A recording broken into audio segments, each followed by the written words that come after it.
అందరికీ కన్నయ్య మాటల స్వాగతం. ఎప్పుడు చికెన్ ఇవి మటను ఇవే కాకుండా ఈసారి మార్కెట్కి వెళ్ళినప్పుడు ఈ పీతలు దొరికాయి అన్నమాట. ఎప్పుడో మేము చిన్నప్పుడు మా నాయనమ్మ చేసి తిన్నాము, చాలా బాగున్నాయి. ఇటీవల మా స్నేహితులు వాళ్ళ ఇంటికి వెళ్ళినప్పుడు కూడా అమ్మాయి చేసి పెట్టింది, చాలా బాగున్నాయి. అందుకని ఎలా చేయాలో తెలుసుకున్నాం, ఈరోజు చేద్దాం. అలాగే వీటిని మార్కెట్లోనే శుభ్రం చేయించేసాము, నీట్గా కడుక్కొని కూర చేద్దాం. వీటిని బాగా నీట్గా కడుక్కోవాలండి. ఇవి సముద్రమే కాబట్టి ఎట్లయినా మనం నాన్ వెజ్ చేసినప్పుడు వాటిని శుభ్రంగా కడుక్కోవాలంటే ఎంత అంటే తేటగా నీట్గా రావాలి నీళ్ళు. ఇంత నీట్గా కడుక్కున్నాక వీటికి ఒక చిన్న మసాలా చేద్దాం. ఇక్కడ మనం ట్యాప్ కింద పెట్టేసి వీటిని బాగా శుభ్రంగా కడుక్కోవాలన్నమాట. చాలా సింపుల్గా నీట్గా రుచిగా ఉండేటట్టు ప్రాసెస్ చేద్దాం ఈ కర్రీని.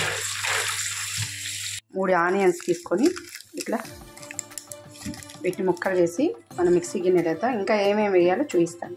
కట్ చేసుకున్నాం కదండి, దీనిలోకి ఒక 2 స్పూన్ల కారం, కొంచెం కారం పడుతుంది, తింటే స్వీట్నెస్ ఇస్తుంది కదా.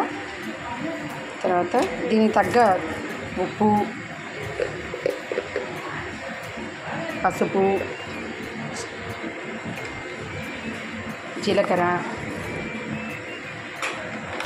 చెక్క, లవంగాలు, దీనిలోనే 1 స్పూన్ ధనియాల పౌడరు, చిన్నులపాయ పేస్టు ఉంటే వేసుకుందాం, నా దగ్గర ఉంది వేస్తున్నాను, లేదంటే చిన్నులపాయ అల్లం వేసేద్దాం. వీటికి సరిపడా వీటన్నిటిని మిక్సీ చేసుకుందాం, మిక్సీ కొట్టేద్దాం. దీనికి తగినంత నూనె పోసుకొని, కొంచెం నాన్ వెజ్ కాబట్టి నూనె కొంచెం పడుతుంది. మనం మిక్సీ కొట్టిన గ్రేవీని ఈ నూనెలో వేసుకొని వేడెక్కాక కొంచెం జీలకర్రని, ఒక 6-7 పచ్చిమిరపకాయ ముక్కల్ని, కరివేపాకుని మొత్తం కొంచెం వేగనివ్వాలి. ఇది కొంచెం దోరగా వేగాక మనం మిక్సీ కొట్టిన ఉల్లిపాయ పేస్ట్, ఇవన్నీ మసాలా ఉన్నాయి కదా, అవన్నీ వేసేసి వీటిలో వేగనివ్వాలి.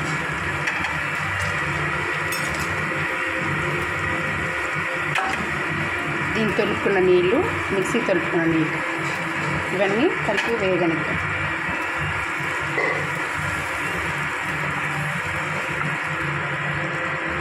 కొంచెం దీనికి తగినంత ఉప్పు వేసి మూత పెట్టి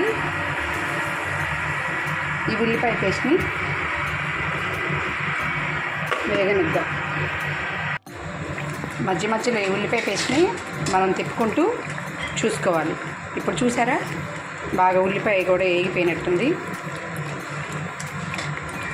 ఇప్పుడు టమాటా మనం మిక్సీ కొట్టాం కదా, ఆ ప్యూరీని కూడా వేసి ఒక 5 నిమిషాలు మళ్ళీ మగ్గనిద్దాం.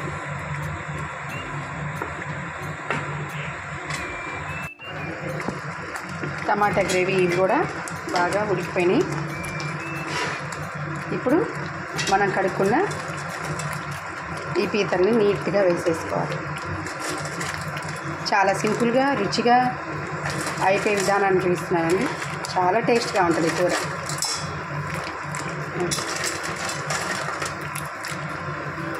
వీటన్నిటిని చిన్నగా మనం చేసిన ఈ గ్రేవీలోకి మెల్లిగా తిప్పుకోవాలి. తిప్పి ఒక 5-10 నిమిషాలు వీటిని దీనిలో మగ్గనిద్దాం. ఉప్పు చూసుకొని, మనం ఉప్పు వాటి వరకే సరిపడా వేసాం కదా, ఇంకొంచెం వేసుకుందాం. ఇలా తిప్పుకున్నాక దీన్ని మూత పెట్టి ఒక పావు గంట, ఒక 10 నిమిషాలు దీన్ని మగ్గనిద్దాం. ఈ మధ్యలో మనం తిప్పుతూ ఉన్నామండి. ఇట్లా ఈ గ్రేవీ ముక్కల్లోకి వెళ్ళి బాగా రుచిగా ఉంటుంది అన్నమాట. మొత్తం ఫ్రై లాగా వచ్చేస్తుంది ఈ సెమీ గ్రేవీ అంతా కలిపి. లాస్ట్లో అంతా చూసుకుందరు, ఉప్పు కారం అవన్నీ సరిపోయినాయా లేవా.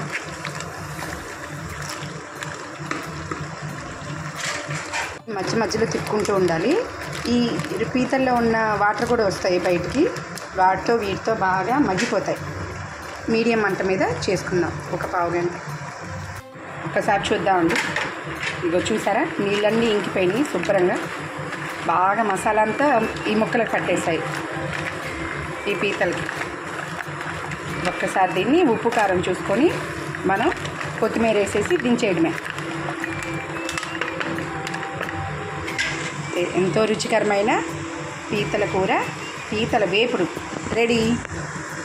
దీనిపైన మనం కొంచెం కొత్తిమీరతో గార్నిష్ చేసుకోవడం. ఎంతో రుచికరమైన పీతల వేపుడు రెడీ. బాయ్ అండి, మరి ఒక వీడియోలో కలుద్దాం.